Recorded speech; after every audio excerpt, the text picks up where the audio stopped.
السلام علیکم ناظرین، میں آپ کا میزبان محمد انس۔ ہم مطالعہ کر رہے تھے خضر راہ کا، پارٹ 2 میں آپ کا استقبال کرتا ہوں۔ ابھی ہم نے ایک بند پڑھا تھا، اب ہم دوسرے بند کا مطالعہ شروع کرتے ہیں۔ دوسرے بند میں علامہ اقبال فرماتے ہیں کہ جب انہوں نے مجھ سے یہ بات کہی کہ دل کی آنکھیں کھولیں تو تمام دنیا کے رازوں سے اللہ واقف کرا دیتا ہے اور تمام عالم کی تقدیر بے حجاب ہو کر سامنے آ جاتی ہے، تو یہ سن کر ان کے دل میں ایک قیامت کا سا شور برپا ہو گیا، اور وہ جس چیز کی جستجو میں تھے، جس چیز کی تلاش میں تھے کہ امت مسلمہ کی جو پست حالی ہے، جو کم ہمتی ہے، کس طرح اس کو دور کیا جائے، کچھ سوالات ان کے ذہن میں تھے جن کو دور کرنا چاہتے تھے، تو یہ سن کر ان کے ذہن میں، ان کے دل میں ایک ہنگامہ برپا ہوا، اور وہ اس طرح خضر علیہ السلام سے گویا ہوئے بات کرنی شروع کری۔ علامہ فرماتے ہیں،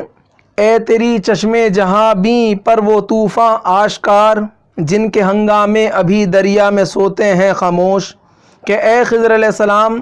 آپ نے تو تمام دنیا کو من کی آنکھوں سے، دل کی آنکھوں سے دیکھا ہے، اور آپ کو وہ تمام چیزیں ظاہر ہیں، آپ کی آنکھوں نے وہ تمام چیزیں دیکھی ہیں، اور آپ ان طوفانوں کے بارے میں بھی جانتے ہیں جو ابھی ظاہر نہیں ہوئے ہیں، جن کے ہنگامے، جن کا شور شرابہ ابھی دریا کے اندر، تہہ کے اندر ہی ابھی خاموش ہے اور سو رہا ہے۔ اس سے مراد ہے کہ ابھی آپ جو تہذیب، جو انقلابات، جو دور ابھی نہیں آئے ہیں، آپ ان کے ہنگاموں کے بارے میں بھی جانتے ہیں، ان کے بارے میں بھی آپ کو آگاہی ہے، جبکہ ان کا ابھی نام و نشان بھی نہیں ہے، لیکن مستقبل میں جو انقلابات، جو انقلاب رونما ہوں گے، ان تمام کے بارے میں آپ جانتے ہیں۔ اس کے بعد علامہ فرماتے ہیں، کشتییں مسکین و جان پاک و دیوار یتیم، علم موسیٰ بھی ہے تیرے سامنے حیرت فروش، کہ اے خضر علیہ السلام، اللہ رب العالمین نے آپ کو وہ علم عطا فرمایا ہے کہ موسیٰ علیہ السلام کا علم بھی آپ کے علم کو حیرت سے دیکھتا ہے۔ اس شعر کے اندر 3 تاریخی واقعات موجود ہیں، کشتی مسکین، جان پاک اور دیوار یتیم۔ یعنی مختصر میں اس واقعے کو آپ کو بتاتا چلوں کہ خضر علیہ السلام اور موسیٰ علیہ السلام ایک روز ساتھ گئے، اور انہوں نے کہا کہ بھئی جو بھی میں کام کروں آپ اس میں روک ٹوک نہیں کریں گے۔ انہوں نے کہا ٹھیک ہے، مجھے اللہ کی طرف سے حکم ہے، میں آپ کے ساتھ رہوں گا اور کوئی آپ کے کام میں روک ٹوک نہیں کروں گا۔ لیکن ایک جگہ جب وہ کشتی میں بیٹھے، کشتی میں سوار ہوئے، تو حضرت خضر علیہ السلام نے اس کشتی کا ایک تختہ توڑ کر اس میں سوراخ کر دیا، جس پر حضرت موسیٰ علیہ السلام ایک دم چونک اٹھے کہ آپ نے یہ کیا کیا، کسی کشتی کو آپ نے خراب کر دیا، اس کو جو ہے وہ نقص پیدا کر دیا اس کے اندر۔ تو خضر علیہ السلام نے کہا تھا کہ دیکھا، میں نے کہا تھا آپ میرے ساتھ نہیں رہ سکتے تو ہم جدا ہوتے ہیں، لیکن انہوں نے کہا نہیں، میں ایسا اب نہیں ہوگا۔ آگے وہ چلے، ایک جگہ پہنچے جہاں کچھ بچے کھیل رہے تھے۔ ایک بچہ تھا جو بہت خوبصورت اور بہت جو ہے تیز و ترار بچہ تھا، اور بہت ہی شریف معلوم ہوتا تھا، بہت خوبصورت تھا۔ خضر علیہ السلام نے اس کی گردن مروڑ کر یا گردن پر مار کر اس کی جان لے لی۔ تو اس کے اوپر بالکل چونک اٹھے اور غصہ سا ہو کر حضرت موسیٰ علیہ السلام بولے کہ یہ آپ نے کیا کیا، آپ نے ایک ناجائز قتل کر دیا، آپ نے، جبکہ اس بچے نے کچھ کیا ہی نہیں تھا، کچھ کرا ہی نہیں تھا، آپ نے اس کو جان سے مار دیا، اس کو قتل کر دیا۔ تو پھر انہوں نے کہا کہ دیکھا، میں نے کہا تھا کہ آپ میرے ساتھ نہیں رہ سکتے۔ تو انہوں نے کہا چلیے، اگر میں آپ سے سوال کروں تو آپ مجھے اپنے سے علیحدہ کر دیجیے گا۔ وہ آگے چلتے ہیں، ایک بستی میں پہنچتے ہیں۔ اس بستی کے لوگ اتنے بخیل ہوتے ہیں کہ 2 بھوکے جو مسافر ہیں، حضرت خضر علیہ السلام اور حضرت موسیٰ علیہ السلام، ان کو کھانا نہیں دیتے، ان کے مانگنے کے باوجود بھی ان کو کھانا نہیں دیا جاتا، اتنے بخیل ہوتے ہیں۔ لیکن اس بستی کے اندر ایک گھر کی دیوار بہت بوسیدہ ہو رہی ہوتی ہے، بہت کمزور ہو رہی ہوتی ہے، جو بس بالکل گرنے کے آثار پر ہوتی ہے۔ بغیر کسی مزدوری کے، بغیر کسی اجرت کے حضرت خضر علیہ السلام اس دیوار کو صحیح کر دیتے ہیں۔ تو پھر موسیٰ علیہ السلام چونکتے ہیں کہ یہاں پر جن لوگوں نے ہمیں کھانے کو نہیں دیا، جن لوگوں سے ہم اجرت لے سکتے تھے کام کی، ان سے کام کے پیسے لے جا سکتے تھے، جس سے ہماری غذا کا انتظام ہو سکتا تھا، آپ نے وہ بھی نہیں لیا۔ تو انہوں نے کہا تھا کہ اب آپ، تو خضر علیہ السلام بولے کہ آپ ہی کے قول کے مطابق کہ اب اگر میں کہوں گا تو ہم جدا ہو جائیں گے، آپ میرے ساتھ نہیں رہ سکتے۔ اور اب میں آپ کو بتاتا ہوں کہ میں نے اس مسکین کی کشتی میں سوراخ کیوں کیا، اس بچے کی جان کیوں لی، اور اس یتیم بچوں کی دیوار کو سیدھا کیوں کیا۔ تو کشتی جو مسکین میں جو چھید کیا تھا اس میں انہوں نے بتایا کہ اب آنے والے دور کے اندر ایک بادشاہ جو ظالم بادشاہ ہوگا اور وہ لوگوں کی کشتیوں کو ضبط کر لے گا جو اچھی اچھی ہوں گی، تو اگر اس کشتی میں نقص دکھے گا تو وہ اس کو نہیں لے گا۔ دوسرا پھر ان کو بتایا کہ جس بچے کی میں نے جان لی اس کی پیدائش پر بھی اس کے ماں باپ بہت خوش ہوئے تھے، اور قریب تھا کہ اس کی جوانی میں اس بچے کی محبت ان لوگوں کو کافر بنا دیتی، ان دونوں ماں باپ کو کفر پر لے جاتی۔ تو اس کا انہوں نے اس کا گلا گھونٹ کر یا اس کو گردن کو اڑا کر اس کو ختم کر دیا۔ لیکن یہاں پر ایک چیز اور ہمیں یہ معلوم ہوتی ہے کہ ان کے ماں باپ کو اس کے بچے کے انتقال پر دکھ بہت ہوا، لیکن ہم نہیں جانتے کہ کیا چیز ہمارے لیے بہتر ہے، اللہ ہم سے بہتر جانتا ہے۔ تو ہمیں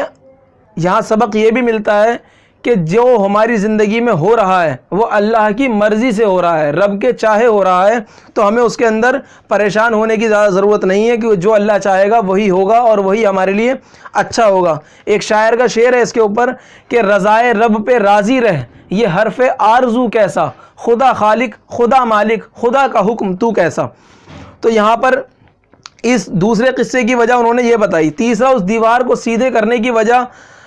خضر علیہ السلام نے یہ بتائی کہ وہ یتیموں کا گھر تھا، 2 بچے تھے جو یتیم تھے، اور اس دیوار کے نیچے ان کا خزانہ موجود تھا۔ عین ممکن تھا کہ اس دیوار کے گرنے سے لوگ ان کا خزانہ ہڑپ کر جاتے اور وہ لوگ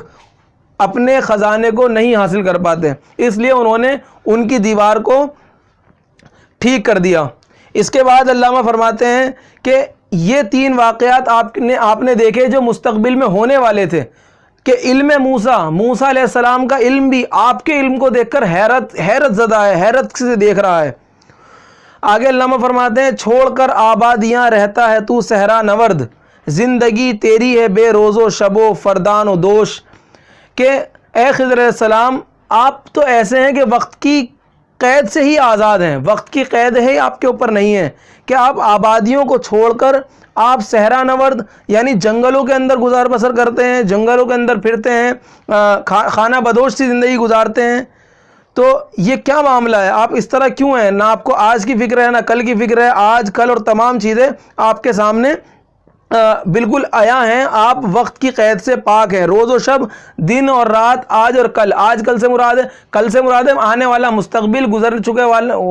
جو چیز گزر چکی وہ ماضی، سب آپ کی آنکھوں کے سامنے بالکل روشن ہے۔ یہ کیا معاملہ ہے؟ پھر خضر علیہ السلام سے وہ سوال کرتے ہیں علامہ، جو اگلے شعر میں فرماتے ہیں کہ زندگی کا راز کیا ہے، سلطنت کیا چیز ہے، اور یہ سرمایہ و محنت میں ہے کیسا خروش، کہ اے خضر علیہ السلام، اے دانا و بینا انسان، میری ذرا رہنمائی فرما دیجئے کہ زندگی کا راز کیا ہے، یہ زندگی کیا ہے، مقصد زندگی کیا ہے، یہ زندگی یہ 60-70 سال کی زندگی ہے، یا اس سے پہلے بھی ہماری کوئی زندگی تھی، یا اس کے بعد بھی کوئی ہماری زندگی آئے گی، مجھے اس کے بارے میں ذرا وضاحت کے ساتھ بتا دیجئے۔ آگے فرماتے ہیں سلطنت کیا چیز ہے، یہ سلطنت اور حکومت کیا چیز ہے، کہ آج بڑے بڑے لوگ صرف سلطنت اور حکومت کے چکر میں لڑتے رہتے ہیں، خون خرابہ عام ہوتا رہتا ہے۔ اور یہ سرمایہ و محنت میں ہے کیسا خروش، یہ سرمایہ دار جو لوگ ہوتے ہیں ان کا محنت کے ساتھ کیا ٹکراؤ ہے۔ خروش کہتے ہیں ٹکراؤ کو، ٹکراؤ سے جو آواز پیدا ہوتی ہے کہ وہ محنت کرنے والے مزدور ہیں، ان کی مزدوری کیوں صحیح ادا نہیں کرتے، کیوں ان کا خون چوستے ہیں اور اپنے آپ امیر سے امیر تر ہوتے چلے جاتے ہیں۔ یہ سرمایہ داروں کو محنت سے کیا ٹکراؤ ہے، کیا ان کی جنگ ہے۔ تو اسی طرح یہ 3 سوال پوچھنے کے بعد آگے علامہ فرماتے ہیں ہو رہا ہے ایشیا کا خرقۂ دیرینہ چاک، نوجواں اقوام نو دولت ہیں پیرائے پوش، کہ اے خضر علیہ السلام آپ دیکھ رہے ہیں کہ ایشیا یعنی جو مشرقی تہذیب ہے، خرقۂ دیرینہ چاک کا مطلب ہے، خرقہ کہتے ہیں بوسیدہ کپڑے کو، بوسیدہ کپڑا بالکل پھٹا جا رہا ہے۔ مراد ہے یہاں پر کہ جو مشرقی تہذیب و تمدن تھا، جو تہذیب تھی، جو طور طریقے تھے، وہ بالکل ختم ہوتے چلے جا رہے ہیں، اور مغربی تہذیب کا دورہ شروع ہو رہا ہے۔ نئی نئی قومیں ابھر کر آ رہی ہیں، ان کی الگ سے الگ تہذیب ہیں جو اللہ کے حکموں سے بہت دور ہیں، جو اللہ کے قوانین سے بہت دور ہیں۔ نوجواں اقوام نو دولت کے ہیں پیرائے پوش، جو نوجوان آج کی اقوام ہے، جو نوجوان نسل ہے، وہ بھی ان نئی نئی قوموں کی اور دولت کی اس کی پیروی کر رہی ہیں، دوسرے لوگوں کے مذاہب کی، دوسرے لوگوں کے طور طریقوں کو اپنا رہی ہیں۔ اسی چیز کو علامہ نے جواب شکوے میں یوں کہا تھا کہ وضح میں تم ہو نصارہ تو تمدن میں ہنود، یہ مسلمان ہے جنہیں دیکھ کر شرمائے یہود، کہ اتنی اپنی تہذیب کو، اپنے کلچر کو، اپنے طور طریقوں کو کھو کر نئی نئی تہذیبوں کے پیچھے ہماری نوجوان نسل جا رہی ہے۔ گرچہ آگے فرماتے ہیں علامہ، گرچہ سکندر رہا محروم آب زندگی، فطرت اسکندری اب تک ہے گھر میں ناؤ نوش۔ یہاں پر